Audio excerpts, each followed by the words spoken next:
Ladies and gentlemen, you're listening to the Works Plus TechTalk Podcast. And today I've got a very special guest with me, Kurt of Rock Up Group fame. Kurt, welcome to the podcast. Oh, brother, thank you for having me. It's been a long time coming, hasn't it? It has. How cool is this? I think it's pretty cool. How are you feeling behind I've seen you do a few podcasts now. Are you getting in the flow of it now? Still not. No. Liam is still going to be saying, Josh, you're going to get interrupted a lot. Yeah, right. Yeah. I don't reckon we'll get edited today. What is? That's why I called you in. I want to get one down without editing. If we were to just describe the viewer rating, yep. Is this a G, PG, M15? What's the rating of this podcast? I'd say it's probably MPC. Right. Okay. Yep. Perfect. MPC rated. Yeah. Awesome. So, well, thanks for having me. Thank you for coming in. You're a hard man to get, which I guess is a good thing for Rock Up Group. Yeah. And so, for anyone who doesn't know, I thought let's go back and start at the beginning. Yeah. Kurt, you're not a city boy. No, I'm not a city boy. Oh, no. Little city, little coastal town. From New South Wales originally, which is a small coastal town, mid North Coast. Mm-hmm. So I was a Port Macquarie boy up until the age of 18. Yeah, and then what happened? Where did you head to? And that was it. That was now I'm going to start doing a bit of travel. Yeah, grew some wings. Yeah, grew some wings, and I ended up in London. Wow. So from a population of 40,000 into London. Back in the early 2000s. So I would say that was a bit of my party day. So I was letting off a bit of steam and experiencing life on the other side. Yeah. So that would have been a major change. It was. I would imagine. Yeah, it was. I remember coming from the mid-north coast where it's actually the weather's pretty nice most all year round. Yeah. And going into London around, I'm pretty sure we arrived there in summertime. So we kind of eased into it and it was nice. Come winter.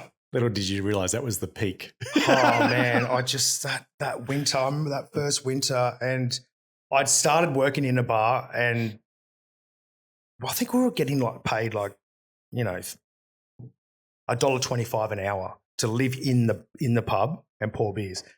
And I remember saying to my mate, we can't survive on this, We've got to get out there. We've got to go make some money. So I went into construction. Right. At the start of winter. Ooh. Oh, double 2 pairs of jeans, 2 pairs of socks, getting up at the pitch. It's pretty much like Melbourne, yeah? Yeah. I don't know why we do it. Pitch black, just cold, just gloves. And just how do people operate? But, did it. Mm-hmm. Started doing construction in England and spent a few years over there. And wow, how long were you in the UK for? I was in the UK for probably about 2 years. Yeah. Where to after that? After that, I was in South Africa. So I went from England to South Africa and was living over there and working for a company that did outdoor advertisement, like signage. Yep. And they were making the product and shipping it to Austin, Texas, over to the States. Yep. And then we were going over and picking up the container and putting them in a truck and then going in and installing them around the States. Far out. And that was a freaking nightmare. When we were picking up these containers in the States, they were banged up, yeah? They were stacking them with glass already installed. And I remember the first time we opened up a container and it was just when toughened glass explodes, it's just everywhere. So we were trying to think on our feet over there. And I remember I'm still how old are you at this time? I'm still in mid-20, just early 20s. So I'm trying just going, is this what life's all about? So that was, that's sort of a bit of a boring story really, but it's an interesting story. But yeah, so we installed some of that stuff around the States. Wow, that's amazing. Yeah. So was that the end of the international travel? Is that where you ended up? come back to Australia after that? So then my sister lived in Melbourne. Yep. Okay, so I then flew back into Melbourne to see her, and I was like, "Geez, I need to get some work." Like I've spent all my money, so I had to get a job while I was here. Okay, what was that? That was blast hole drilling in the quarries. Right. Yeah, so I was blast hole drilling like for explosives in all the major quarries around Victoria. Yeah, right. In a $1 million machine, Pantera, fully closed cabin. Just because you had qualifications for this after unpacking containers. I tell you, I could wing it back in the day. Eh? Was it the pouring drink side of it? Is that what I think so. Yeah. I think it was all the computer games as a young kid, like just getting into that type of stuff. So, yeah, I said, yeah. So I started in machinery and started blowing up granite on the outsides of Melbourne. Oh, wow. Yeah. Gee. So that's where that started. That was certainly rock up. That was the first stage of getting rock up. So we were doing 90,000 ton like big dirty stuff. Yeah. Yep. And then it started to get a little bit. I didn't enjoy sitting in the cab for 12 hours a day. Yep. Because fair enough. You know what I mean? Like especially in the morning in Melbourne in summertime, the sun's beaming through the cabin. You're trying to punch out meters. Meters started to get programmed in my head at that stage, Yeah. But the sun would all really put me to sleep. So I just wanted, it was just like, anyway. So it was time then to part ways with the blast hole drilling. Yep. And I went into concrete cutting. I had a guy that knew a guy in the blast hole drilling, and he said, "Come and work for us with this company called Ozcut in Melbourne." Gotcha, yeah. And which have been around since forever. Yeah. Great bunch of blokes. And started the concrete cutting, core drilling. Started to get my real experience of like diamonds, water, cutting with water, understanding segments, glazing. You're not supposed to do that. So that's where that journey led me. Yeah. Very interesting. So, and how did you get into grinding concrete? Was it still with Ozcut or no? So this is a funny story. No, it's not really funny, but this is a pivotal moment in my life. Put it that way. Right. So, after Ozcut, I wanted to do something for myself, so I went into business. I had a spray pave business. This was back, 2008, 2007, 2008, something like that. Yeah, okay. And I had a spray pave business, which was doing like spray driveways, liquid concrete, epoxy flake garages, and that was my business for a while. You're spraying on aggregate now. Yeah. I was faking it. And I actually offered a product in the business called polished concrete, which was grind and seal. That's what I thought. And I had this crazy little machine from China, like non-planetary spinning weird thing. I thought it was a bee's knees. You could put a weight on it, you could get little cups for it. So that was my, having a look at polished concrete. And, that was your introduction. Yeah. And obviously the epoxy side. So this is what happened. We got to a point, and this is where Ryan from Concrete Hype, yep, he came involved into that. Now he's your brother, isn't he? Well, they say we look alike. They say that I look like him, but he looks like me. It's always been that. Ryan and I've had because you're here, I say, yeah, he looks like you. 100%. Yeah. When I see him, I say, you look like him. Yeah. So we've been on a lot of journeys. We've stayed together for most of our careers in both parts. So he came and worked with me, and we did this epoxy job on a house, and it was white. They wanted white epoxy throughout the whole home. Right. And it just didn't. I mean, I'm not an epoxy guy, but I'm sure epoxy guys know how hard it would be to do white. It was contaminated, like it was summertime. Flies kept dropping in, like just beard hair, just like it was so bad, and we couldn't get it right. I was not experienced enough. Like I did not know enough about resins, epoxies, how to get the floor, prep it properly. Like I was out of my depth, and we kept trying to please this client, coat after coat, coming back, and it got to the point where like I can't do anymore. Mm-hmm. I don't know what else. I don't know what else to do, and it really took a massive hit. Like I was just like fruitcake. Like I'm done, man. Yeah. Like I'm done. This is broken me fully. That was the tipping point. I was like, I'm out of the business. I need to woos up. And this came about the same time. I just met my beautiful wife now, Danny. Like, and so we're going through that journey. So I was happy with my personal life, and it was going good. And I was living with Danny at the time, and I said, babe, look, I'm just going to chill. And I picked up some work with this guy hanging like foam for render. Mm. Yeah. Yeah. I was like, the foam pirates. I was like, this is cool, man. Like I was living on the peninsula in Melbourne on the coast. I didn't have to go far. I was hanging foam on houses, looking at the water. I was like, this is cool. $30 an hour. Everything you're doing is getting covered up. Yeah, man. Like, this is easy. Yeah. And I kind of was like, I'm just going to see what other work's out there. And I got on to Seek, and this application for this job came up for grinding and polishing concrete. And I looked at it and I showed Danny. I was like, this is interesting. Like I've got what they're requiring there. Like I've got all those skills. Like this could be just a nice little transition. And then I'm like, nah, don't worry about it. I'm good. And Danny's like, why would you throw your life away, Kurt?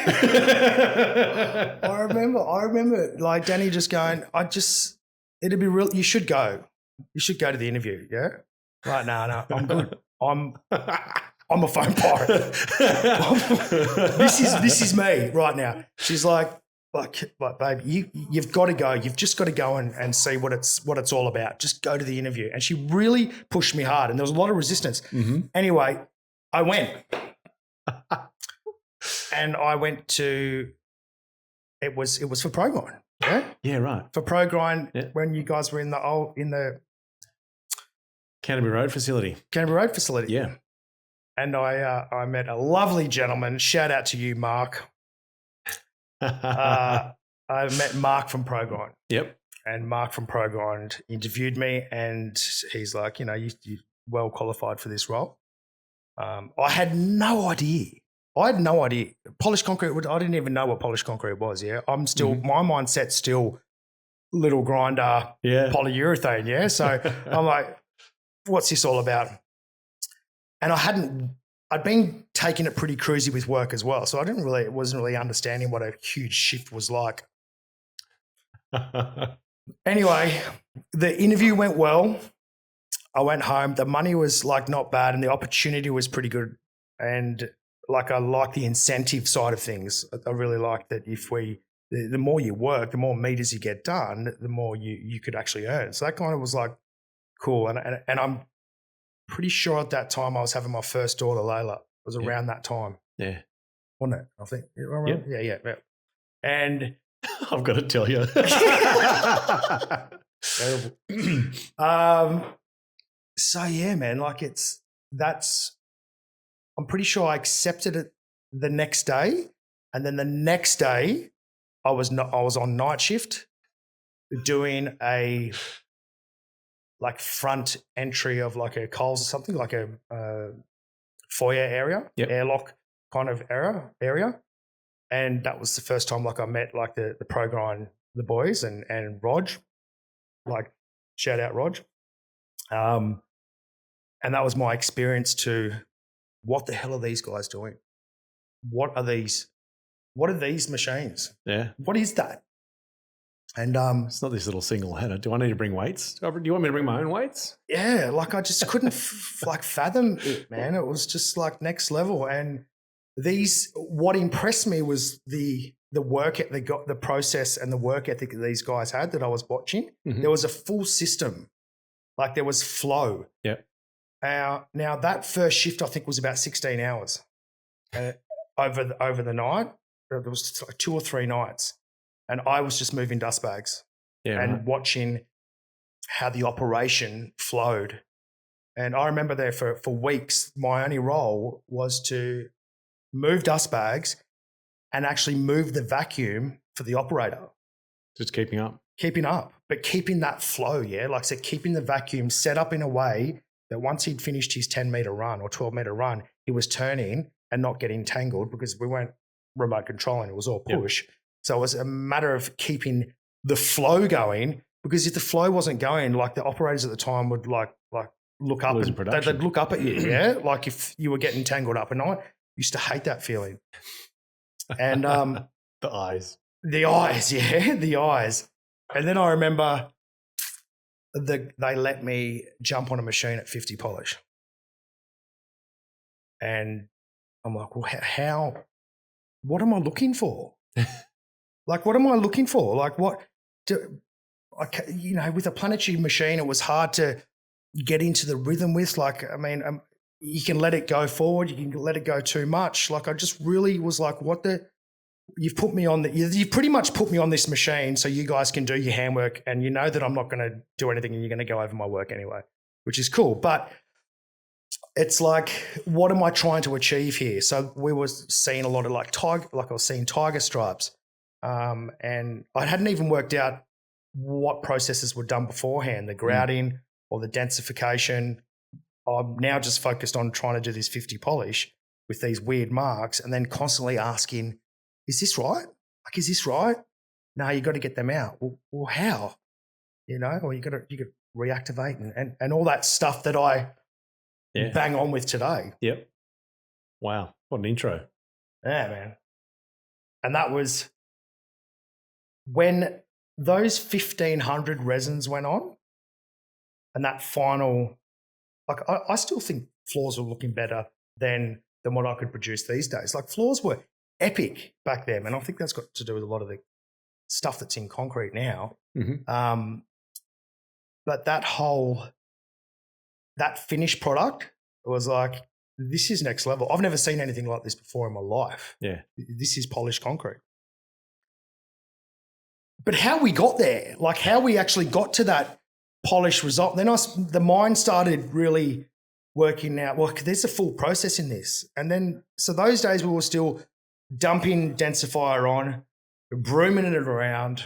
Lick coats were one way, lick coats were the other way. Oh boy. Cross hatching. You remember, and I was always like, why? What's the difference? Why are we cross hatching? Why are we brooming? I'd always challenge Rog. I'd always be talking to Rog about why do we have to do it this way? Because that was the way, that was the process, yeah? You guys became a duo, didn't you, at Progrind? That's Turbo and Ozone. Who was Ozone? No, I was Turbo. Well, that makes Roger Ozone. Ozone, yeah. It was me and Rog for a while there, yeah. And we formed an amazing friendship because it was just, the Progrind setup then was, it was always 2 guys delivering. Correct. Yeah, you wouldn't saturate a floor with multiple guys. Yeah, that's... Well, you start giving up some of your your profit, don't you? 100%. So I think what I loved about when I became a quality, because I think it was a 3-month probation. Yes. There was the skills pathway had a 3-month probation, but it also had three levels to it as well. Yeah. But you had, I think, about 12 months to achieve. Yep. Almost like an internal apprenticeship. Exactly. And I like that. You know what I mean? Because after you were qualified, it was like you could actually get there quicker. Yep. Correct. And once you were able to be eligible for then the meter rate. Yep. Now we're talking, we get paid an hourly, but there was also an incentive. We were getting like $12 or something a meter, and we could split that between the 2 operators, which was $6. Now, it doesn't sound like a lot, but if you're productive and you're doing a Dan Murphy's in, 7 days. Yeah, cracking out 1,200 square meters. Yeah, man. Like that's when the beast started, I was just like meters, meters, productivity, results. And you got to run some bigger machinery then too, right? Yeah. That was kind of, I think that was kind of your thing really, wasn't it? Yeah. Running pioneering the BKs. What wasn't very much that's right. well received by most of the contractors. Yep. But I remember that you had a really strong interest in that machine. Yeah. And really dialing things in. Yeah. I remember the first BK. It was all gears. Like now these days. Oh yeah, now it's very, very easy. It's all operator up the top here, but the gears were on the side. Not the gears, the hydraulics, the hydraulic levers and all that. All manual on the side, manual levers. So to me, to be able to have 2 heads on the floor and 1 operator, and this thing is going to auto drive, like that's productivity. And this is before radio control machinery too, right? So 100%. Before most self-propelled machines. Yeah. That was impressive times. So yeah, like that really drove me to want to perfect the process, the product, and just excel all the time. I actually remember one of those, the first big Kev. Remember when we started to take on masters? I do. Man, we think surface polishers. Wow. I remember we were doing a salt and pepper or surface polish. It was more of a salt and pepper. Yeah. Yeah. You had to get the curing compound off, but it was hard to do a surface polish. Yeah. With that material. And we were in Lismore. I think this might have been the second one. I think the first one might have been in Newcastle. Mm-hmm. Second one might have been in Lismore. Maybe. I don't know. I started my first one on Lismore. Yep. And we were implementing our aggregate exposure techniques to this. Yeah. Do you remember? We did 1,000 square meters of wet cut and we broomed out potassium densifier on the whole thing, man. Man.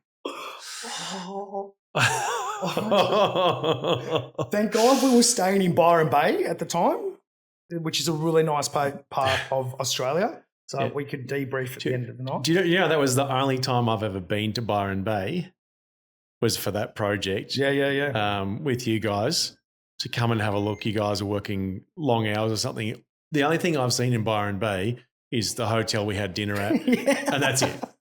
And then I've also been to the airport, back to the airport. That's my experience of Byron Bay. What a beautiful place. Yeah, man. It's next level. I think that's what kept us sane was some of the spots we actually went to. But yeah, dumping that potassium on and then just like, do you remember the phone calls? Like, we can't get it off with our standard 50 resins. Yeah.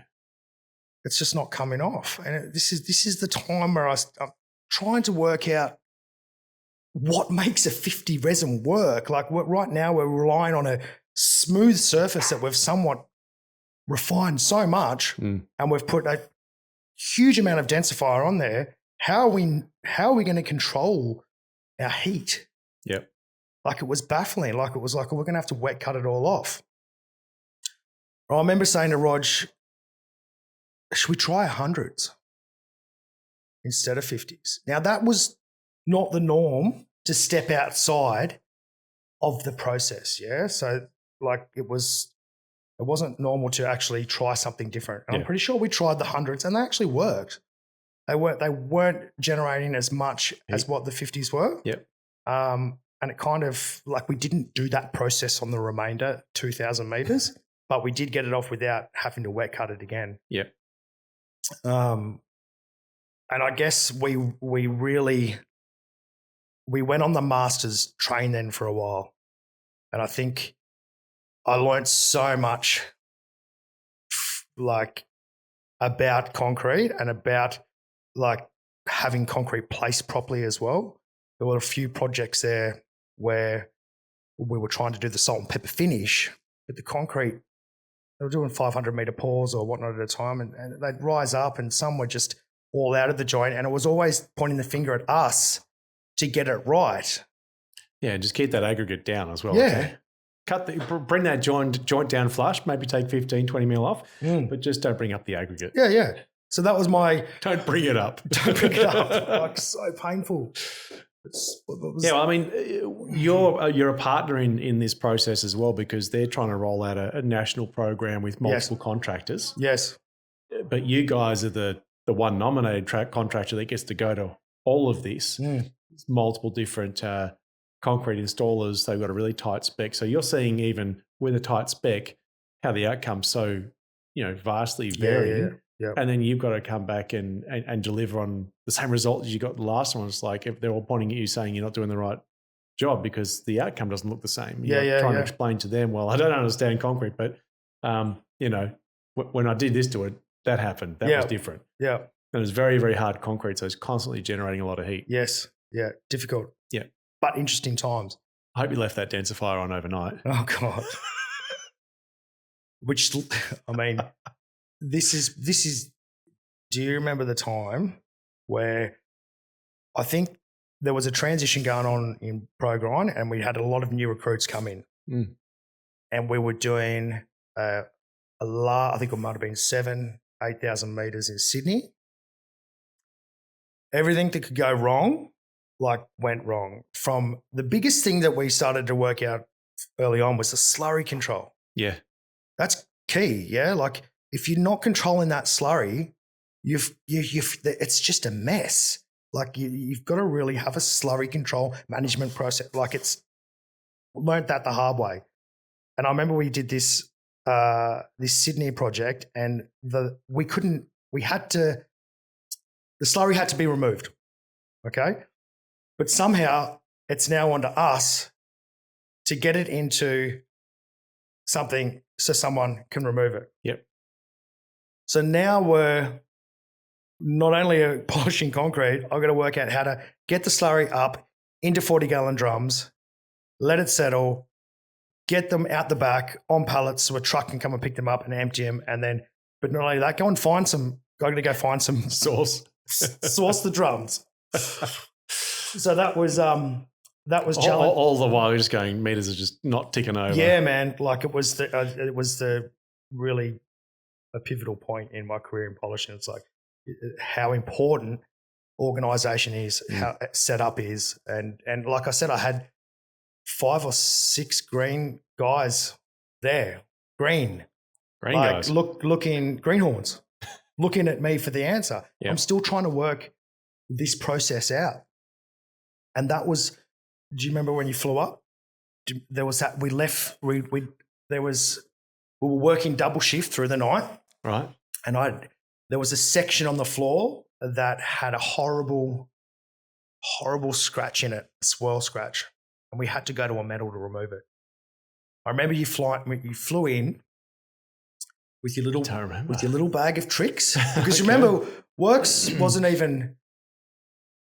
just at the really starting stage, man. Yeah. It was there was a lot of stuff coming out with you, little things that we're going to try out. And I remember there was just a series of swirls, and they just wouldn't come out with ceramics, with whatever else we threw at it. We had to put a metal on there. We were still doing it wet. And it was just I was broken. I was absolutely broken. That's the only time I get on a plane. The only time you ever got on a plane was when I was broken. Yeah. Yeah. I came up with a defibrillator. Yeah. Freaking hell. But we'll talk about that a bit later on in the journey, but a lot of inspiration for what I do today and help on site stems from having that support from you back in that day. When it was bad. You know what it's like to be right there. Yeah. It was, and to have that support, and I think that's where you and I really we hit that clicking moment. Yeah. We started backing each other up massively. But that was a key point to know that if something's not going right, there's no point trying to search everywhere for the answer. You've got to refine it in. You've got to just really try and speak to one person, zone it in, work, go all the way back, problem solve with a clear mind. And you flying out and doing stuff like that it was good, because then I was starting to see how to work backwards. Yeah. It's not the ceramic. Let's work out what happened beforehand. Yeah. And it still happens today. It's still part of my technique in helping guys, whether they're here or overseas, and I see it a lot. It's like this 50, have you tried this 50 resident suite? Or this one doesn't work. No one's ever asking, how have you gotten to this stage? Yeah. And do you think the outcome of this tool right now has been generated from the mess that you've started with at the start? Correct. Yeah. Do you know what I mean? It's the biggest thing in this industry right now. It's like, this resin's crap because it didn't work on this floor. Well, but this guy's making it work. Yeah. Well, what was your profile like before you tried it? Yeah. What were all the stages that led up to you trying that tool and poo-pooing it? Yeah. Like it's just, so a lot of that, I started to zone in heavily on that. But yeah, so those masters were a real eye opener. And a lot of travel. And a lot of travel. A lot of time away from home. A lot of time away from home. Which is good. Good opportunity for you because you've just started a family. Yeah. I'm pretty sure that my daughter, Layla, didn't see me for the first few years. We were on the road for like a good 8 months. Yeah. It's been 8 to 9 months a year, really. And I guess that's why I can relate so much to contractors these days. So when someone's having it's not working, I freaking know that. I know that feeling. I remember times walking around the corner at night and just being like, I don't have the answer. These guys are looking for me for the answer. The builder wants the floor back at 7 a.m. Yeah. It's got to be finished. It's got to be handed over. It's 2 a.m. and we've got a series of scratches in the floor, and I don't know what to do. And I'm fortunate that I had a good rock in my life, which was Danny. Yeah. That I would always go around and I'd call her and she would talk through my process. You work your way backwards. You know what I mean? Think about it. And that was so I get that, and I've always said that in my training and working with guys is like I know the feeling. I've freaking been there, like properly. Lots of pressure. Yeah, the pressure.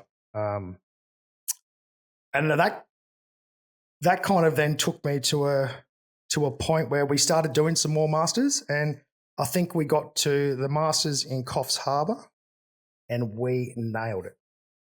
About time. We got there. We had the slurry management under control. Yep. Because prior to the masters, slurry was not even a thing. Yeah. For Progrind, right? Yeah, exactly. Yeah. Exactly. Everything that they did was, like JB Hi-Fi, Dan Murphy's, Beacon Lighting is all exposed aggregate. Yep. Just a cookie cutter, bang, bang, bang. Yeah, exactly. Masters was a different thing. Different beast. Yeah. Different beast. And that Coffs Harbour one just went we really organised the slurry control. We had a big ride-on tenant, which was the same width as a big Kev. It was just like a well-oiled machine. Mm-hmm. It was 7,000 metres. And it was done in 2.5 weeks or something like that. The process was nailed. And I was like, finally winning. And then Masters stopped. Masters said, congratulations, we're out of the game. Floors are too expensive. Wow. Yeah. So that was a classic. Yep. I guess that then took me into, I remember you guys saying, what do you reckon about coming and selling some tooling? Yeah. Yeah. Getting sick of this travelling thing, mate. Yeah. Maybe spend some time with the family, stay at home. Yep. But we need you to sell around Australia. But yeah, that was the time to, I remember you guys saying, would you like a bit of a career change? Yep. And it was time. I was burning out. Yeah.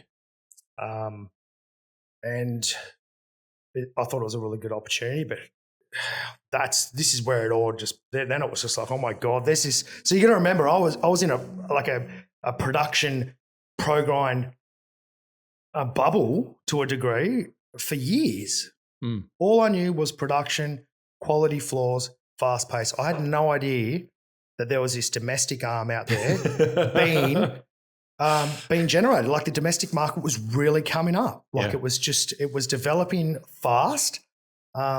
And that was after accepting the role with you guys and starting to sell tooling around Australia, I'm now witnessing guys polishing concrete without a process.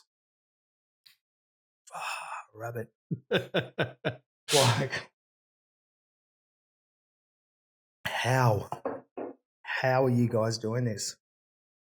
Like, it was so, pardon me, it was so fascinating to see that. I was so fortunate, still to this day, like I was so fortunate to have that upbringing within the polished concrete industry, having the mentors like yourself and Tim, and it was.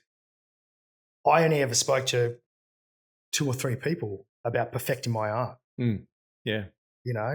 Now that first time going into works and going out and selling tooling, these guys are getting information from everywhere, different tooling companies, different resins, different diamonds. Like, holy hell, man, that would be confusing. Walking in the door just going, why is this not happening? Yeah.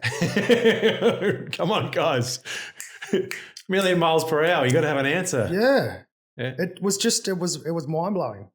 And I guess it got to, by actually traveling around and seeing and selling tooling, where my mind started to work now, because I started to see this gap in the market. It's like, we can give you this. I can tell you that this 50 specialty is sick.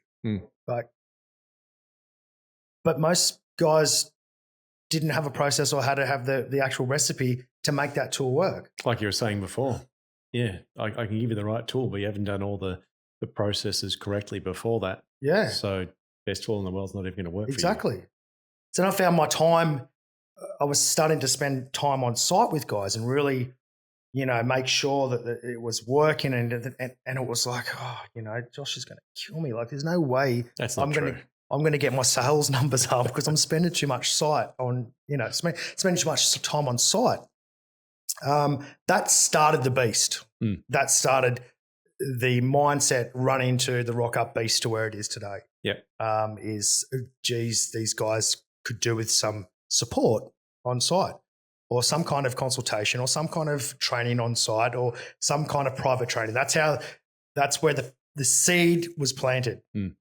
So how did Rock Up Group move into that? Because I remember that was a real passion for you. Yeah. Now you moved out of Works Plus, had a second child. Yes. Come into the equation. Okay, do you remember? Yeah. Yes. All right. Oh God. Another big change in life commitments. Yes. And like you said, you're pretty much the Works Plus rep all over Australia. Yeah. And you found that the real niche here was being able to educate from go to woe. And then you kind of took a bit of a break for a bit. Yeah, I did. You went into contracting again. Yep. In partnership with another Broshy in where was it? Point Lonsdale. Point Lonsdale, yeah. Other side of Melbourne, yeah. Richard Bryce. Yeah. You guys did a thing for a while. Yeah. And then this thing inside you was burning. Yeah. You're not teaching anyone anymore, right? Yeah. And then Rock Up was born as a contractor first, is that right? Yeah, so I think with going into the domestic, so I'd gone from high commercial to understanding sales, tooling, understanding what's out there in the market, to then domestic work. And then I'm like, well, hang on, we could implement commercial pace process product to domestic. So we could be delivering a home in 3 days rather than 5 days, because that was what was ingrained into me. That started to open me up to this domestic, get used to the domestic line, and the mind was just racing. But then we went back into Progrind. Then at that time, went into the full contractor model. Yeah, it's a full subcontractor model. Yeah. And there was an opportunity for Rock Up Group to come alive. That's when it became Rock Up Group. Yeah. And we went back traveling again. But you had more control over where you were going because you could accept a contract or not accept it, right? Exactly. We were doing a lot of Melbourne work, but we were also doing a fair bit of Queensland I remember that. Doing a lot of work there. And that was just, once again, it was a whole different feel now, because now I was still wanted to deliver the best floors. Do you know what I mean? That was always my game. Always wanted to deliver a fast floor with high quality. That was just my jam. And that's what we're doing, you know. And I was still experimenting on site because I had the option to. So I mean, we never used lithium. Like, let's talk lithium for a minute. In the Progrind days, we never used to use lithium at all. I started playing with it in Rock Up Group. Started implementing that lithium around the 400 stage. Yep. And it was just setting the floors off, just taking it to that next level. You know, that's 400 unis and then 400 flexes after that. Yeah. Completely different. Just gave it the pop. And so we went heavy back into that, and that's the training started to. A lot of people were going, how do you guys deliver those floors so fast with that quality? Okay, and that's reignited the flame again. Like, I'd love to be able to share how that works. Yep. Then we need some. And then I still had the contracting company, Rock Up Group, and we started doing the seminars. Yeah. So that's right, because there's stress. Huh? I remember just doing some seminars sometimes and having a job running at the same time, and there's something going wrong on that job, and then you're trying to be in the seminar head and oh, come on, guys! This is my first seminar. I'm still trying to get my words together. Totally. Like we really filled the room in those early days. I don't know how I evolved to start talking in front of it. Like, I was never a speaker. I can tell you the first 3 seminars you certainly weren't. No, I can't swear on this, can I? Hey, and neither was I. I know that was. I remember that was. I remember in the first, at least definitely the first 2 seminars, you were so nervous. About just talking in front of a group. Yeah. But I had full confidence in you because you know what you're talking about. Yeah. You understand the process, and you've got a bunch of guys there who, like you said, we got big numbers back in those days because that was just the industry was just hungry or thirsty 100%. For knowledge. Yeah. And you knew the process, you knew the tooling, you knew how to get there. So what was the first one? First one was actually in the. Well, we're doing them because across the road. Yeah, they were happening in Melbourne. But where was our first? Yeah, it was on that. It was in the. It was on Canterbury Road, but it was across the alleyway. That's right. That screed that we had installed. Yeah, and that was where the first one was, and you're hyper nervous. Yeah, about being in front of guys and talking. I was like, Kurt, it's all right, mate. Yeah.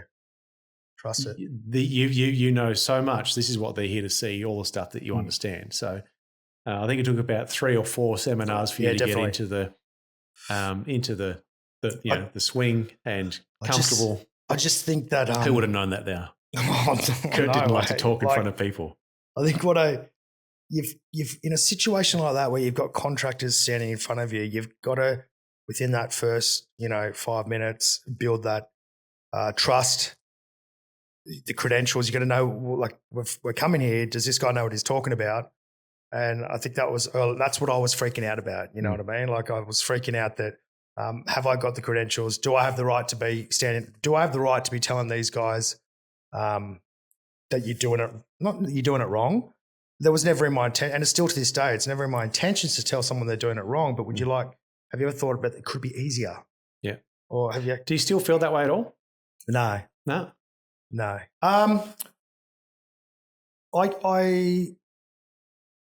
got a little bit nervous of late when I started doing some New Zealand stuff, like going over to New Zealand. Yeah. Because there was a few people saying, the Aussies are coming over and showing us how it's done. It's not in my intentions. I'm not over there to show people how it's done. I'm just bringing it from a different point of view and just seeing if there's 5 or 10% that could be changed in your operation. Yeah. That could really change someone's life or change your business model. Yeah. And there's never a time where I haven't walked into an environment and changed a percentage of their business. Yeah. Yeah. But New Zealand was a difficult one. It was not a difficult one. Sorry. There was 30 plus guys in the room. They're probably thinking, who's this Aussie guy coming in? But once again, going back to you're here for a reason. These people want to hear what you're talking about, and building that trust within the first, 2 to 5 minutes. Wow. And That's impressive. And then once I start, teach me how to do that. Once I just start talking, then it just doesn't stop. Then I just start waffling because I'm passionate in and I believe in what I'm saying, and I work really well off people's, their body language, and it's like see when people are like, oh, really? Or like, so that pulls me around a room really well. Yeah, right.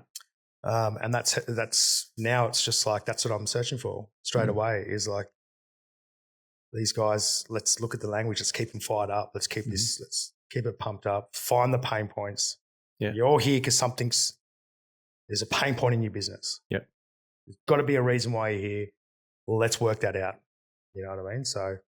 Yeah, okay. But yeah, I can waffle on now for good for you. I freak out before every seminar. No, you don't. I'm serious. No, you don't. No, that's the truth. That's my confession. That's a lie. It's not. No, I'm fully aware of how much money that they've spent to be in the room. I know what it is like to put business on hold for a few days. So the machine's not running, and I'm just like, man, I've got to be able to bring value.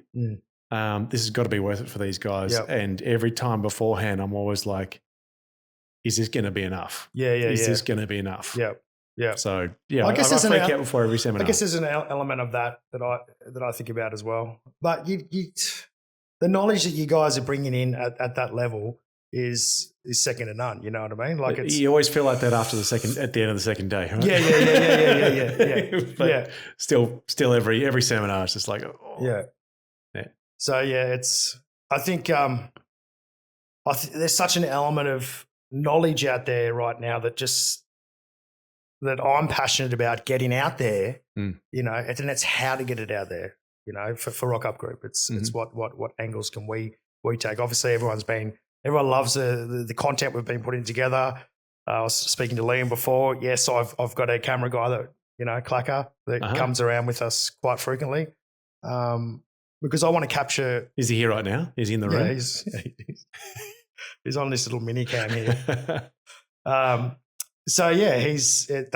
trying to capture every moment, every aspect of what we're actually doing. Yeah.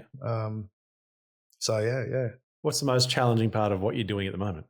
Wow, that's a really good. I mean, it looks like everything's easy. Oh yeah, well it's like any business, yeah. Yeah. There's always challenges. I would say 100% one of our biggest challenges right now is we are getting a lot of interest overseas. All right. There's so much space. Like Australia polishes some amazing concrete. Yeah, we have. It's the concrete. It's the concrete. Yeah. Good luck overseas, Kurt. Yeah. It's, we have processes over here. We use chemicals in a different way. We love cutting deep. There's so many things that are done and generated here in Australia that aren't done overseas. And I believe that the market overseas is looking at it again through a different lens. And what we struggle with right now, the hardest thing is that we're so far away. We're this little island, and for Rock Up Group to get anywhere, it's a long haul.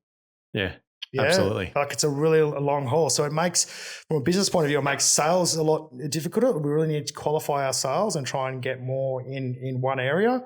But you do have the individual companies that just really need you now. And it's hard to pass on travel costs. Yeah. Like honestly, there's no problems paying for a Rock Up Group service at all. Never been the problems. But the travel cost is where that's our pain point at the moment. So I'm here today seeking sponsorship. The Rock Up jet. Yeah. For far out. For a jet. So you want a race car and a jet. Okay. So just click on the link for the GoFundMe page. Yeah. It's going to pop up on the screen in a minute. To fund the Rock Up jet and race team, just for convenience sake. Pretty much. Yeah. I could imagine that being a fair challenge. I mean, we're very fortunate in Australia. Like you said, do things very, very differently than the rest of the world. Everyone's had I guess they've been spoiled here, really, haven't they? Yeah, 100%. As far as that's concerned, a lot of knowledge in a small island. Yep. And you've been traveling the country for how many years now? Training? About 5 years now. About 5 years. Yeah. So you've seen everyone 3 or 4 times now. Yeah. And so we could expect that the bar is pretty high in Australia. Yep. Now it's time to go conquer the rest of the world. Yeah. And yeah, it's a fair difficulty. I mean, it's not dissimilar for, I think, any manufacturer or service provider, that was that's kicked off in Australia. It's which kind of, in these times and the way it is now, it's like in any business, you got to know how to pivot and move fast with what's happening and the response, how the industry is giving me feedback. So we're really diving heavily into the content side of things and the visual and how to reach more people from a virtual side of things. Like we're playing a lot with tech, trying to work out how to actually be on the job and helping, but actually not being there. Do you know what I mean? Like, so being on the job and helping, but not being there, but still helping. Not being on the job, but actually being there. Yeah, it's really difficult, huh? It is difficult, but the technology's there. Yeah. It's how I guess you've got the other side to that. Cool. Now we're able to assist, but you guys still do everything so differently. Yeah. We haven't been able to build the fundamentals or the foundation to get to this point. You're calling me because you've got a problem. Yeah. But there's so many things, as you know, there's so many things before that led to that issue. Yeah. Yeah. So you're like the concrete shrink. Yeah. Yeah. Yeah. Yeah. Yeah. Okay. Yeah. It's interesting what's happening out there like I'm really getting a good look, and like I thought I knew some stuff, but now actually being exposed to, Europe and in Asia. Yeah. We spent some time in the islands in Samoa, like concrete's made out of, coral. But it's like I always say, you've got to have a process, and I know I knock on about it all the time. Everyone's probably over it, but if you don't have a process and a good understanding on how to create that product and use the ready available chemicals and equipment to produce that, you can't pivot, you can't make changes because you've got nothing to come back to. Do you know what I mean? You can move off to the side and implement something different. You still got to come back on to the rail track and still come to the process. You know what I mean? So witnessing that type of material in places like that was challenging. Yeah. Looks pretty good in the end. Yeah. It was pretty cool. There was two projects there. Yeah. We got a good lead from a guy in New Zealand there, and he put us in contact with the Samoans there, and it was a great opportunity and great exposure to show that we can help. Yeah. Anywhere in the world at the moment. So yeah. So I'm a contractor. Yeah. I live somewhere else in the world. Let's say I've learned English at school, so we can talk. Yes. Okay. I said, Kurt, I'm experiencing a lot of pain over here. I want you to come over. From a preparation standpoint, is there anything you're going to tell me straight up? You're going to tell me you need a process. Well, I've got no idea where to start with the process. I bought some machinery. I bought some tooling. I've got problems. I've spoken to people everywhere. I've got one of everything. Yeah. Now, can you come and show me how to use it? Because I'm just not making any money. Yeah. Well, no, there is a process that I will go through beforehand. Pre-qualifier or 100%. so? What does that look like? Walk me through it. I want to know if I need to understand the machinery that you're using. Yeah. I need to understand your tooling that you're using. What are you actually trying to do? Like what are you selling? What are you producing? All right. I'm selling all the stuff I'm seeing on your webpage to my customers. Yeah. Well, I mean, that's all well and good. But you've got to, I would say the first things first, if I asked you, Josh, to produce a full stone aggregate floor with a gloss reading of say 60 and a DOI of 80, tell me your recipe to make that floor. Now, whether or not you know that or not, well, I'm sure you do, but within that verbal explaining or writing it down, I'm going to get a very good understanding on where your level is at and your understanding of that type of finish and building that type of product. So based on that type of knowledge that I've, building what we are all doing in Australia, like it's the norm to us, from overseas, based on that knowledge, we'll really get an understanding on where their weak points are, what they actually don't know about. And that lets me formulate whether or not I can assist them. It's just that, it's collecting the information like a detective, Just bring it all together, see where the gaps are, explain to them where I see the problems, and do you have the ability to change? Do you have access to some of the things that might change your process and product? Do you have a good supplier? Are you getting the right chemicals? Like, I've got everything. You're from everywhere. But you know what I mean? So it's pulling it apart, and putting it back together. Sure. From afar, and then if it's something that you want to invest into your business for the next 10 years, and you want to produce floors like what you're seeing on Instagram, you're making an investment into Rock Up Group, and I will help you build your new product, and I'll help you take it to market, everywhere from delivery to the sales to contracts to what information you guys can give to their customers and clients. It's a pretty unique deal. Yeah. That's pretty good for someone who's been out there struggling for a while and invested a whole lot of time, money and energy. And they've probably had that, that level of stress. Yeah. And it'd be nice to make that go away, or at least be dealing with bigger problems. Yeah. It's like the biggest thing too is like, where are you getting your information from? Yeah. We've got a VIP program as well, where we actually work with a certain amount of contractors per year from their whole business, from building their business, building their products and taking their business to market. Yeah. Mm-hmm. And it's been quite successful.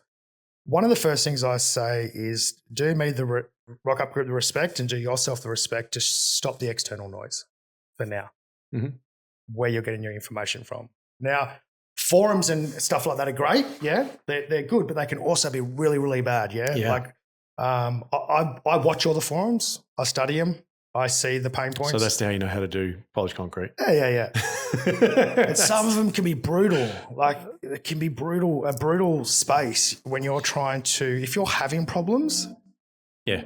And going back to what I was saying before, the emotion of knowing what a problem is, to actually some of the information could be really overwhelming for someone.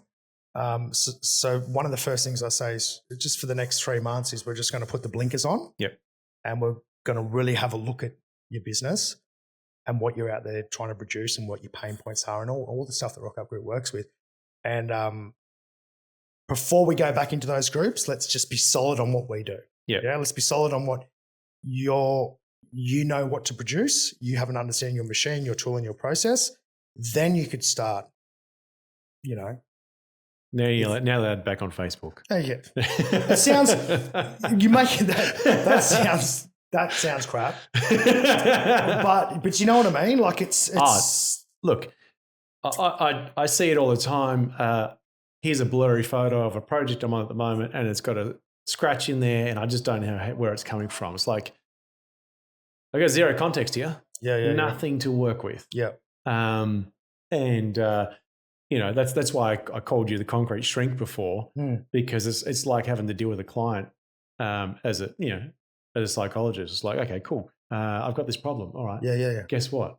It's going to come from somewhere, and we're going to have to do a whole lot of work to work out where they came from before we can fix it. Exactly. And just telling you what the problem is, I can't tell you where it's coming from. Yeah. And so it's really one-dimensional. And then a lot of the suggestions that you get from qualified, unqualified contractors, you've got no idea what kind of information you're getting, and you get people saying, use this, use that, do that, just put a coating over it. It's like, yeah. If you can't navigate through that conversation, if that's the point that you're at still in your career or in your business, the best thing you could do is shut all that stuff off. Yeah. And get some input from a coach, and work it all out. It'd be the same as if you're trying to be, if you're trying to become the next Usain Bolt. Yeah, Usain Bolt. Yeah, you wouldn't put your career on the line for to get it all from on Instagram coaches or anything like that. I just watch a whole bunch of reels and I've implemented everything that I heard on there, and that's what I'm doing. Yeah, and you pretty much saying the same thing. I mean, don't like this. There's the way the socials and that work right now. There's such good information out there, and there's so many, like, there's sick flaws been happening. Yeah. But yeah, like, back to that forum and stuff and where you're getting your information. At least choose where it's coming from. Yeah. Yeah. Like, it can be really, as soon as someone goes, hey, I'm using this, what does everyone else think? It's not removing my tiger stripes. And then it just goes from there. I use this, where I look at it and go, why are you trying to get rid of tiger stripes? Where's the top? What are you running? What machine are you running? And what speeds? Yeah. Let's just look at the vehicle that is creating that. All right. It's either going to be, there's three main elements. Yeah. It's the machine, the operator, and the tooling. Mm-hmm. Yeah. That's what Rock Up Group, that's what I deal with daily. That's my jam. Yeah. So one of those things is going wrong. Do you know what I mean? It could be the operator going too slow. It could be him pushing too fast. If he's using a machine like that, he's got to keep into consideration that he has a planetary and discs and all that running.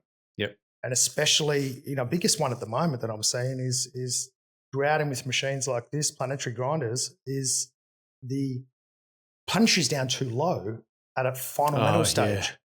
We're taking off material. Yeah. Like, it's a refinement tool. Yeah. Like, we should be up in the game. Yep. A lot of the times we're moving now. Yeah. A lot of the times when I'm talking to guys with that type of machinery, it's like, let's look at our pace, Absolutely. Like, let's not that we're out there going, go turbo. It's not even go faster. It's stop taking material off when it's unnecessary. Just understand why we're doing this. Yeah. And what you're looking for, because it's the same for me. It's like, okay, cool. Now your wheel speed is determined by how much grout you got on the ground, and the machine is simply sitting in one spot, or too slowly, too long, to chew up excess grout. Well, that's unnecessary, and it's taking off an unnecessary amount of tool of stock off the floor. Yeah, and now you're trying to fix that with your 50 grit honing resins, like, and I think of late, what I've really been dialing in massively is there's a process, there's a manufacturer's process, like yourself, your team, like there's a process to polish concrete. We could say 30s, 50s, grout, 50, densify, 50 resins, 100s, 200s. There's processes in between every one of those processes. Absolutely. So 30s, we can't just throw a 30 bond diamond on there and expect it to work, There's other things we're looking for. We're looking for what kind of scratch patterns are put in, the profile. What's our overlap line? Have we got the floor flat? Are we overworking that 30? Yeah. You know what I mean? There's so many. Have we started with a flat floor? Yeah. Oh, can we start with that? You know what I mean? Like, we're getting ridges at 50s, or we're getting ridges at grouting. What's the actual, where are we on the surface? Yeah. With three-headed machine, that's going to follow. That's going to go with the tide. Yeah. All right. So if you're experiencing those type of ridged lines or anything at your 50 metals or your grouting, like, it's because you don't have a flat canvas. Yeah. Yeah. So the processes in between each processes is where we're really honing in at the moment. Because it's not just like, I'll put my 120s on and they're not working. Well, were they on plates? That's a big one at the moment, man. Were they on plates? Like, no, they have dedicated plates. Oh, yeah, gotcha. Were they on the machine? I want to hear about that call. That's an awkward one. We won't mention that one. But, just the simple things like that. Like a 30 is designed to wear away. Okay, so by changing them on and off plates, that's okay because they're wearing quicker. Yeah, that's right. Same with the 50. Yeah, like, essentially. But when you get to your grouting, your 120s, they shouldn't be wearing as fast as your previous two steps. Yeah. And keeping them on dedicated plates. I think I put up a video the other day of a profile that hadn't been bedded in and a profile that was bedded in. There's a huge difference there. Now, you're looking for that tiger stripe, essentially. The tiger stripe's what's been created from that last metal bond diamond, really. Yep. And the densifier's lodged in there. okay, which is making it hard to remove, especially if you don't have a technique to remove densifier efficiently. Mm-hmm. It's going to be a freaking nightmare. And worse if you don't know what you're looking for. Yeah. So they're critical. They're critical little key things. Well, this is really good though, because it gives you it also gives you a bit of an indication where the industry's at. Yeah. That you're able to, all right, cool, you've got this predominantly down, and maybe 80% of the floors that you're doing are going from start to gloss, just the way you like it. Some of them go sideways. Yep. And now we're having the conversations about the 20%. Now we're starting to get down to nitty gritty and really start training, I guess, experts, professionals in the trade, which I think is really, really good. Yeah. I'd expect it's going to be different when you expand over, into uncharted waters. There's a key thing that you just said, that like that 20% that you just talked about then. What I'm also really seeing in the market right now is that a lot of contractors are doing good floors, but they're obviously, I'm speaking to the ones that are having a bit of problems, and it seems to be a lot of the common things is there's a percentage missing at each stage. Yep. All right. So, and it can be just as simple as 5%. If 5%'s missed at the 30s, it's going to go down to the 50 metal stage. All right. The second cut. All right. Now, and if that 50 isn't done right, we're now at 10%. Well, it's worse because 5% at 30 is actually is 20% at 50s. Well, there you go. Yeah. This is why compounds. You and I work well sometimes, because your math is better than mine. But you see what it's getting Compounding is the word. Compounding. Yeah. Yes. It's compounding. By the time we get to that last metal stage at 120s, we're compounded so much that now we're like, I've got to throw everything at this floor. Coppers. Ceramics. To fix it up. We're all throwing this type of tool in at a floor. Now, they have their application, don't get me wrong. Yeah. But when we're throwing tools like that at a floor now, when we're trying to deliver a high product, that becomes our standard process. Something's up, yeah? That's you're throwing a lot of friction, a lot of heat at a floor now, where you've spent all that time creating it. I'm stressing out just thinking about it. And closing it. Mm-hmm. And now we're going to throw a tool on there that's going to essentially somewhat pull it apart a little bit. Mm-hmm. This is because we've compounded all these areas to get to that that transition stage. So one of the key things that we're working with now with people is like, we're not going past first cut until we're 100%. Mm-hmm. All right. And then we're going to get the next part 100%. Once we've transitioned, once we're at the grounding stage and we have that beautiful profile, a lot we're seeing online at the moment, like that beautiful crisp 120 grout, that's what we want to see. Once we've hit that mark and we understand the densification processes and how to build the foundations of a floor up, our transition stage, the floor's done, yeah? Yeah. The work's done. Oh, yeah. Now it's just as a contractor, for me as a contractor, if I was out there still, drilling floors, I just need a manufacturer that's going to give me the fastest freaking tool and the fastest machine to get that off, like get the densifier off, get that profile on the floor. That's where it's at. Yeah. There's no more trying to push through it like this. Yeah. It's done. Once it's set up, it's done. Then it's just a matter of having the machine running for hours. Yeah. And it's one of the biggest things that I drum into people that come and have training with Rock Up Group. It's like the importance of building the foundations up to a 200. Mm-hmm. I class that as we've built the floor. Yeah, the grinding, the honing process. Yeah, the honing stage, because we're honing still up to a 200. Yeah. Yeah. So once that floor is now built at 200s, time and time again, if that's the product you're selling, high gloss or mid gloss or full stone mechanical polish, random, if you're nailing it up to 200s, the same process all the time, it's just I call it glory. Yeah. Mm-hmm. It's now the glory. How are you gonna finish it? What does your customer client want? Yeah. They want high gloss. You do whatever you want with it now. Whatever you want. Yeah, you want to go backwards. You're not chasing yourself. Yeah. So really drumming it in 200s, I still think it's key, and the amount of densifier that we're still putting in at that stage. Absolutely. I have seen of late there's a lot of guys still introducing lithium too early. All right. And what's too early? Give me an idea. Well, if someone says to me that the stone's really shiny, it looks dull around it. Yep. my first thing is let's talk about your densification process. All right. And then when we start talking potassium in the lower end, 50s, then we start saying, then I go into lithium, 100s, lithium 2s. I would question that. Yeah. Especially if you said the floor's not looking where I want it to be, and I've looked at another floor and it looks crisp and bang on. That's where I say, try running your potassium up to 200s. All right. And I almost guarantee you will see a difference between the matrix and the stone. The matrix being, what's surround, like you need to get the same density. Yeah. Yeah, that's right. So when I say lithium too early, that's what I'm talking about. Mm-hmm. It's just been introduced at a stage where we're still trying to close. Yep. We're still trying to close and get that all tight around that stone. So I still see it. Mm-hmm. And this is difficult as well, because you're talking about, from your perspective, I see this being difficult anyhow. I don't envy you. Kurt, I've just taken the floor up to 200s now, and I've done the lithium thing and that sort of stuff. The hard part for me is like, cool, you've used a bunch of tools.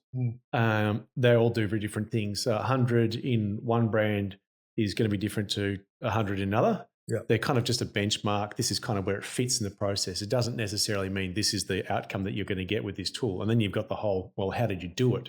How did you run it? What was the surface profile looking like after you did the 100s, before you added the lithium? It's like, it's just a can of worms. Yeah. And now you're saying, well, I threw this on there. It's like, okay, cool. Well, basically, if you're using the system that I showed you, using those tools, what we've done is we've taken the whole floor up. We've set it up to a point at the grout. Yeah. We've set it up to a point before we densified. Everything was dialed into that 100%. Yeah. Then when we did the 100s, it looked like this. Yeah. And the reason why I can say that that's the time to be putting down potassium is because I have an expectation that the floor is meeting all of these measurements. Yeah, 100%. Yeah. If it's not, well, that changes everything. That I imagine would be very hard for you. It's like, I've got to try and walk you through this, but I can't see all of the background to how you got there. Yep. And now you're telling me that you're using this type of tool from over here, this type of tool from over there, and this chemical from here. It's like compatibility. Compatibility, man. It's a major thing that I've seen of late. Like a lot of tooling that comes in from overseas. Yes, just because it's a 50, and yes, just because it's 100.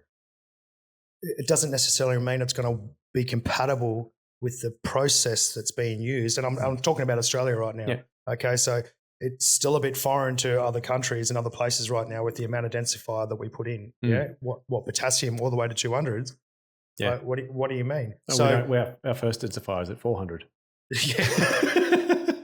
So you could see from a manufacturer trying to bring tooling into Australia right now that's not actually testing that tooling with the process that's being generated in the Australian market. That's a mess.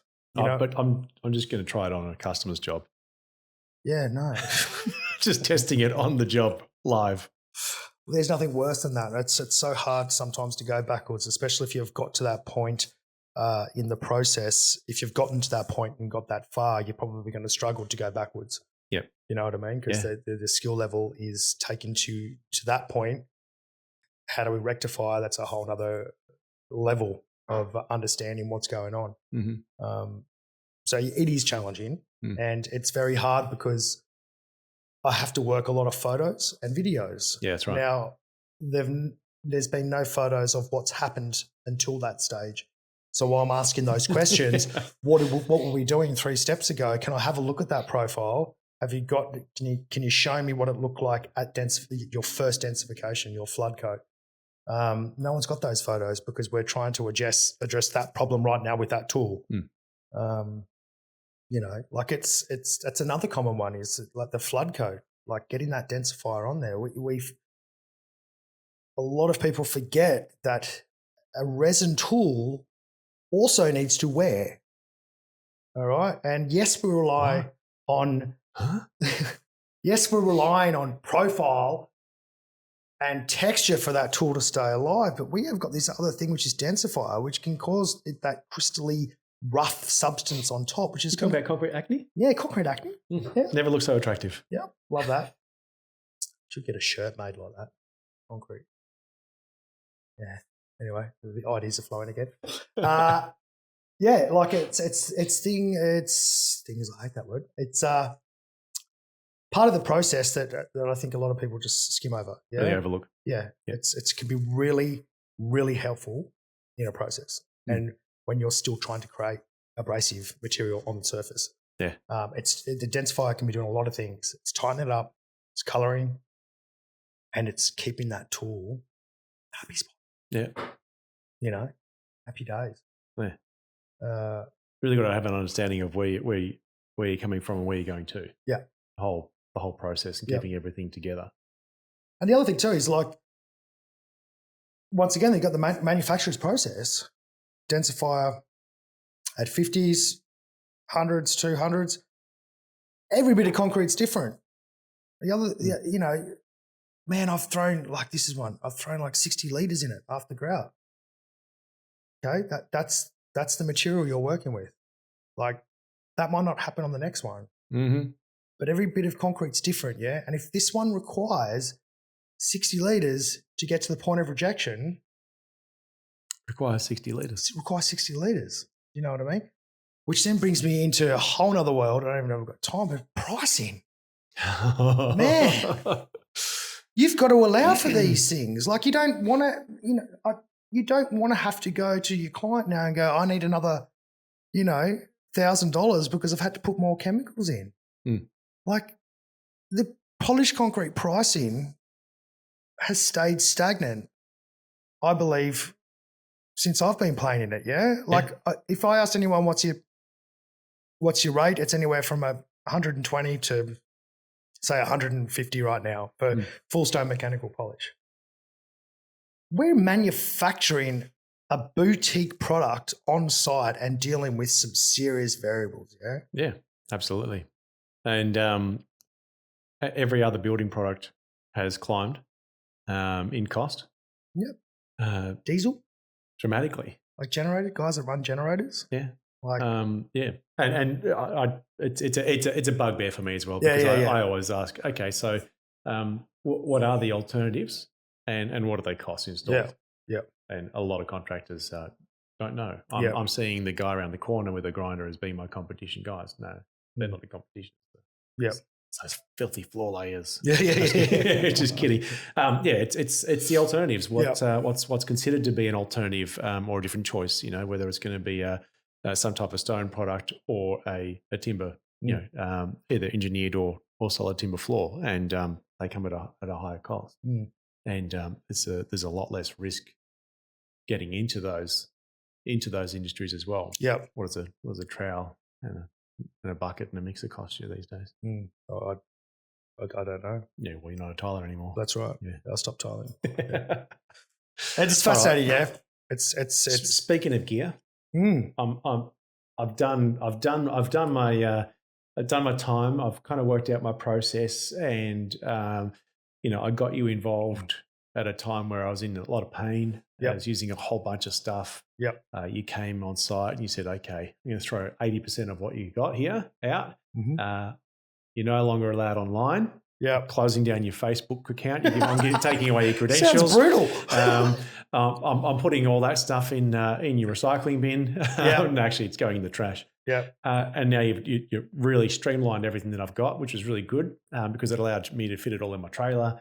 Yeah. And so I had my trailer sitting in my garage and all my stuff got stolen. Yeah. Now I'm at the point, Kurt, like insurance companies paid out. Yeah. I get to start again. Yeah. What do I do? I'm doing residential. It's good. Yeah. What are you doing? Yeah. I'm doing residential. I do a whole lot of my clientele is high end and they'll pay me whatever I want now that we've sorted it all out. Yep. Really starting to get some runs on the board. I'm not living in a big city, so I haven't got a lot of competition. What are your recommendations? Yeah. Okay. So I'm leaning on you. I'd believe so. The key thing is what do you want to do? Okay. So what is your market? What are you chasing? Now you're telling me that you want to chase the high end boutique. You want BMW showrooms. I mean, you just you want to be the best. Yep. So the key thing is you've got to let's start with the machine, yeah? Okay. The machine's got to be able to produce your product the most easiest and most efficient way, okay? It needs to be of ease. You also need to understand how to drive it, yeah? You can't just go out and get a high performance machine, 3-phase machine, because that's what everyone's doing. I'm not going to be driving your race car. Yeah. No. So my race you car. can't buy a Ferrari if you're not a Ferrari driver. So you've got to understand that if you want to get a machine that can deliver like the top 30, 40% of contractors here in Australia, you need to understand how to operate it. Yeah. It's not going to do it for you. So I would say a machine that is backed with the support's key. Yeah. Right. Who knows about that machine? Who knows that if you're not going to be engaged with Rock Up Group, if something goes wrong with that machine or something breaks down, who's going to service you? Mm-hmm. Yeah. You need that support, okay, because it's your business. So understanding that from your machine point of view and all that is key. Then it's who's now going to help you build your product. What is your product that you're taking to market? So, and once again, where does your support come from? All right. Am I using this tool in here because it's $10 cheaper and I'm going to make it work on site? It doesn't work. Yeah, now you've already told me that you want high end. Yeah. You've got to start playing properly. Yeah. You've got to start building how you've got this high performance machine. You've got this great machine. Now I need a product to take to market. I need to be working with people that understand what is going on with this tooling in order to be able to create my product.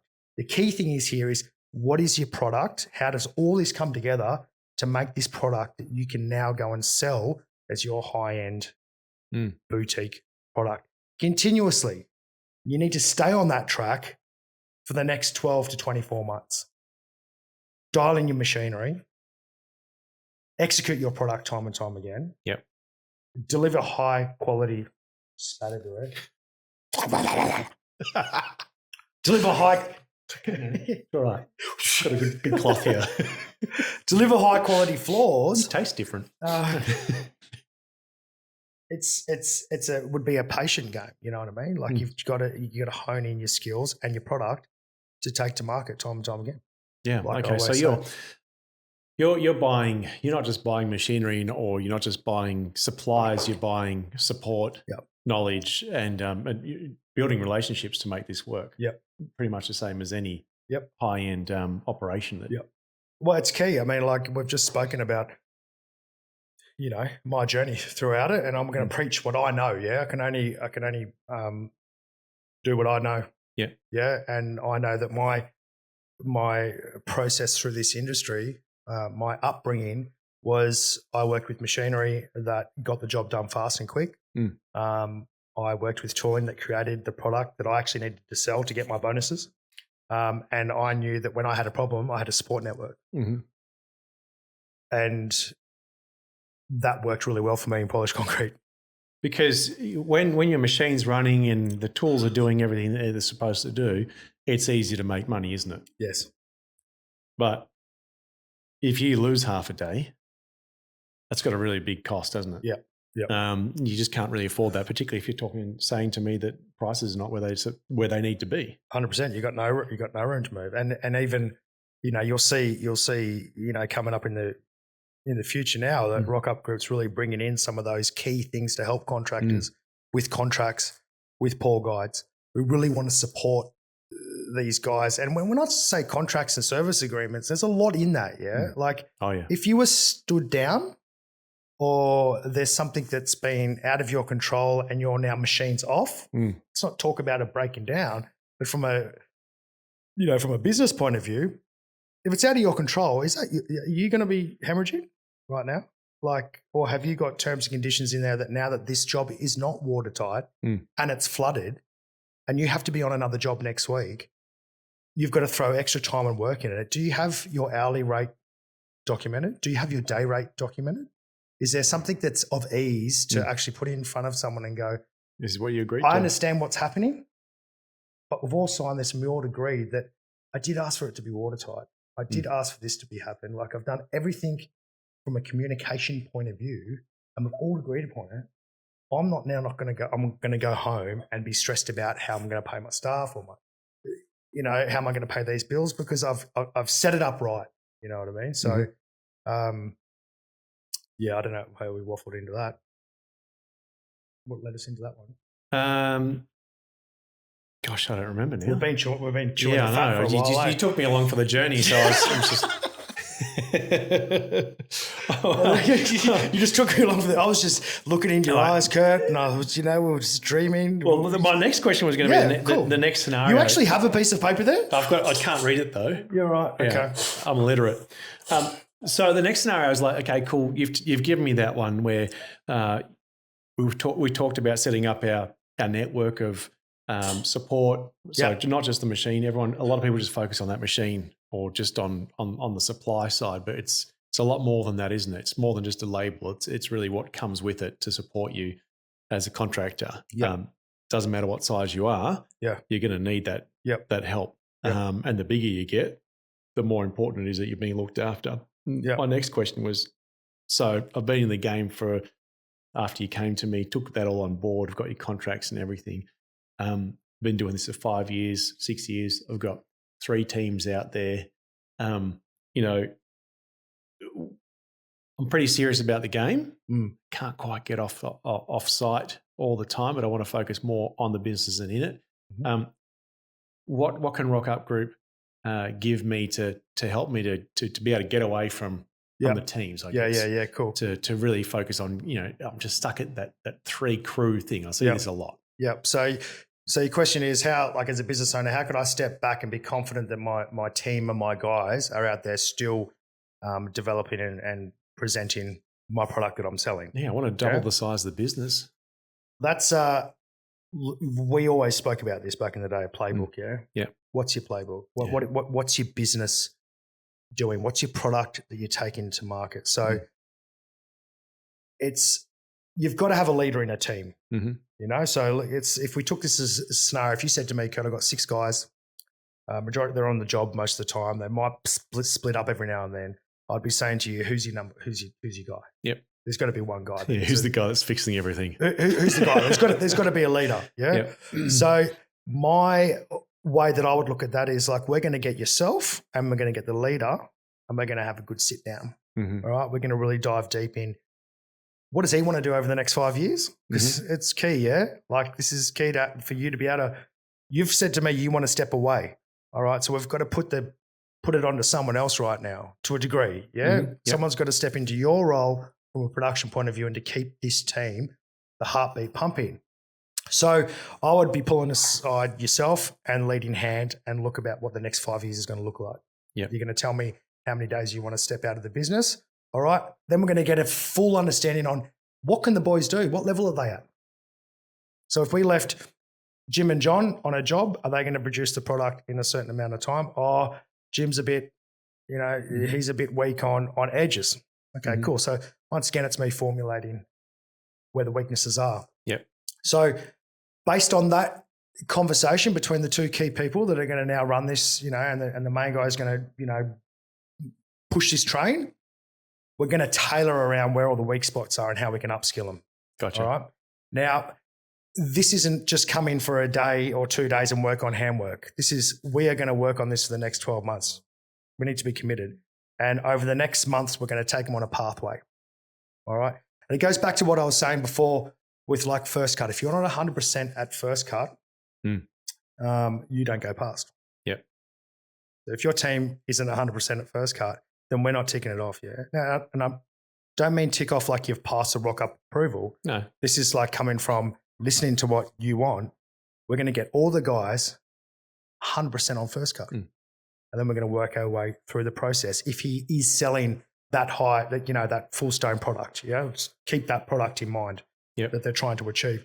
And it'll be the whole pathway through it. You know what I mean? And I can almost guarantee that I would guarantee it. If you were committed, your right-hand man was committed, and your team wants to be out there delivering it and be able to go home to the family at 4:00 and have a life, we're gonna build this engine and we're gonna make sure everyone in the team knows exactly what they're doing.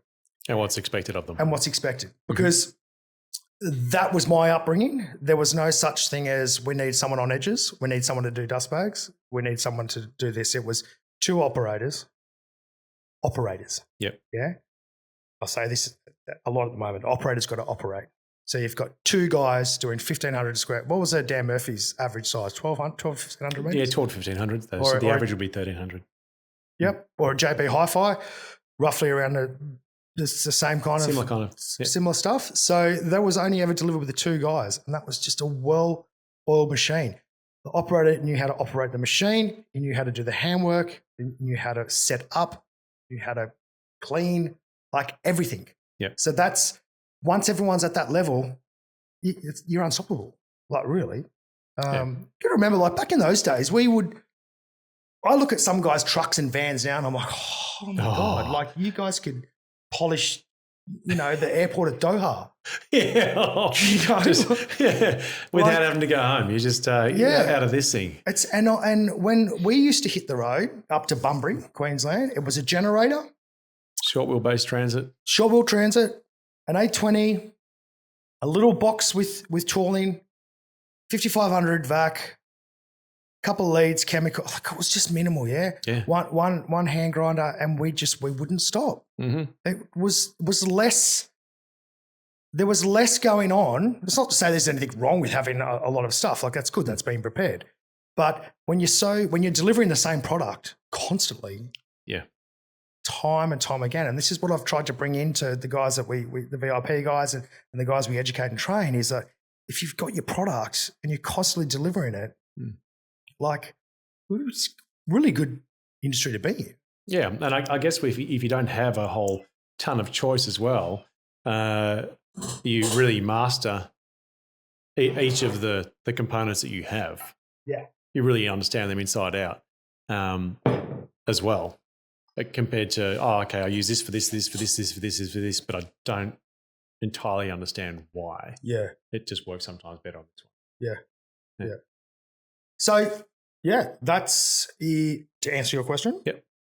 That's what I would do. I would take yourself and your team on a pathway to get to here, because you've told me what you want to do. I reckon we could get to 6 or 7 crews within that 12-month period with that type of plan. Easy. Maybe even bigger. Easy. It'd just be my job to try and bring in the work. Yeah. Yeah. Because a lot of the time that I see is the business owners that want to step off the tools, they have a certain level of understanding of polished concrete, and they have been able to deliver polished concrete over the years, but they might have been lacking at 10% of the actual quality. Now they're educating their guys. Now, not every business owner is an educator or a trainer, yeah? You've got a lot of things to be worried about as a business owner. There's a lot of other things that the workers don't see what's going on in the background, yeah? It can be quite freaking stressful. So what I say to companies of that size is you can bring in an external trainer that focuses on upskilling your team while you run the business, and all we need you to do is get more meters. Yeah. More work. Let me focus on getting these guys to a level to be delivering your product time and time again. So, and a lot of the time that I've found over the years that coming from an external point of view can be received a lot differently. Yeah. Do you know what I mean? Like the relationship's different. Relationship's different, yeah. So it's someone else coming into the equation and saying, look, have you ever thought about doing it this way? Or let's have a look at this process. And they're like, oh, well, the boss has always said, go that way, go that way, go that way, and go that way. Well, why? I don't. That just seems like you've run around the track a little bit too much. Yeah. Less is best. Less is more. That's another T-shirt. Less is best. Less is best. Yeah. Do less. Do less. Do less. Do less. I mean, I use that a lot. Yeah. Do less. Don't overthink it. I like that. Do less. Just do less. Just do less. Oh, but man, just don't do it. Well, look, here's a good example. Here's a do less example. I've cut my 30s all one way, and I've got a slight little peak where at the edge of the machine. Just so you know, you are still in reach. No, I'm not. Sit back. So this is what I'm saying. So we've got a a ridge mark, a slight ridge mark or a peak from our 30s. Do we want to be past that? That's doing more, yeah? Yeah. That's doing more. That's doing more. Yeah. So when I say do less, doesn't fit your do less philosophy. Do we know what our next tour can do? Why don't we just do a B pass with the next tool? Yeah. No, that's a 50. That won't. Oh yeah. Have we tried? Yeah, but you got this mega texture profile from the 30 grits right now because you just hacked up that floor. Yeah, those 50s are going to cut like cut cat. Cut cat. They're not going to perform the way that you think that they perform because you've always done a B cut, so you don't have a profile anything like what you've got here right now. Yeah. Yeah. You don't know what those things can do. Exactly. But in this game, you've got to, you don't know unless you don't know what you don't know. So you can't say, the 50s won't do it. Have you tried? Yeah. And the same thing, like just rinse, repeat. So you've now got a peak from your 50s, like a small little peak. Yeah. Now, what can your 120s do? Like, when I say peak, I'm saying like drastic, you know? That's doing less. Yeah. That's relying of the confidence of the machine, your tooling and your process. And it goes back to what I was saying before, our key, having all those in line, having that machinery, tooling, process, support, because when you ring up someone about their tooling, you want to know what it can do, So, do less. All right. Do less. You're 43? 44? Come 43. On, man. How old are you? 50. Yeah. We're not. You're 43. I'm 44. No, you're not. Yeah, I am. It's born in 1980. I'm 81. Yeah, okay, so that's your 43. I must be 43 this year. Maths guy over here. Man. Okay, so you're going to be 43 this year, Kurt. Yes, apparently. Actually, I wrote down here you're 42. Yeah, that's right. Okay. Yeah. What is the end goal for the Scammell family? For the Scammell family? Yep. It's nice. This might tie into the other question that I had. You know, if the Scammell family could live anywhere in the world, you know, where's that going to be? Maybe they're two things to ask together. What's the end goal for the Scammell family? The end goal for the Scammell family. So, I believe what Danny and I are generating right now is for the future of our family. Mm-hmm. Okay, so what we are creating in the background is an engine of visual content that could be purchased and witnessed all around the world. Mm-hmm. Right. So we are striving very hard to create freedom for Danny and I and the girls to have a life. You know, like we work really hard, and the girls, my two girls, see mum and dad work really hard. Yeah. But there is a point where we would like to. All this hard work and all this, what we're creating has to come to a point which we're trying to create right now. Can harvest it. Yeah. And I would be quite happy to be living back by the beach. Like I live by the beach now, but it's like a bay. It's not a real beach. It's a beach. How many days a year can you use that one really? Well, 3 months of the year, maybe. Uh-huh. I'd like to be back in a warmer climate. I would love to just be on a beach with slowed down but creating content. Mm-hmm. That's what that's what I'd love to do.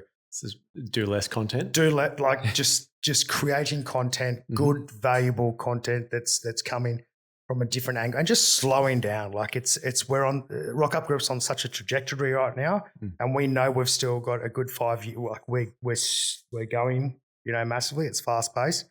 It's hard work, but all this is to get to a point to slow down, like anyone really. So yeah, the Scammell family, I believe, is going to be back on a beach, tanning, just enjoying life and knowing that the impact that I've made in the industry will be seen forever. Mm-hmm. Yeah. Left it better than you found it. Yeah. Yeah, that's the goal. Just like this podcast. Yeah, man. It's getting hot in here, eh? Well, I was about to say, Kurt, let's wrap it up and hit the beach. Yeah. Thanks so much for joining us, brother. Man, it's been a long time coming. Always a pleasure. And thank you for having me. And thank you for To Works and yourself to actually, I say this a lot still when I'm out there. I wouldn't be the man I am today, or I wouldn't have gotten to where I am without the actual growth of your company, you personally. So yeah, man, like it all lines up. Thank you. Thanks, team. Goes both ways, buddy. Goes both ways. Without even the skills of yourself on out there, we also wouldn't have the pressure to continue pushing because that the market wouldn't be moving fast enough. Yeah. So that's what constantly compels us to keep pushing the envelope. Yeah. And Kurt, where can people find you? You can find me on Instagram. It'd be hard not to. Thanks again. Legend. Keep up the great work. Thanks, brother.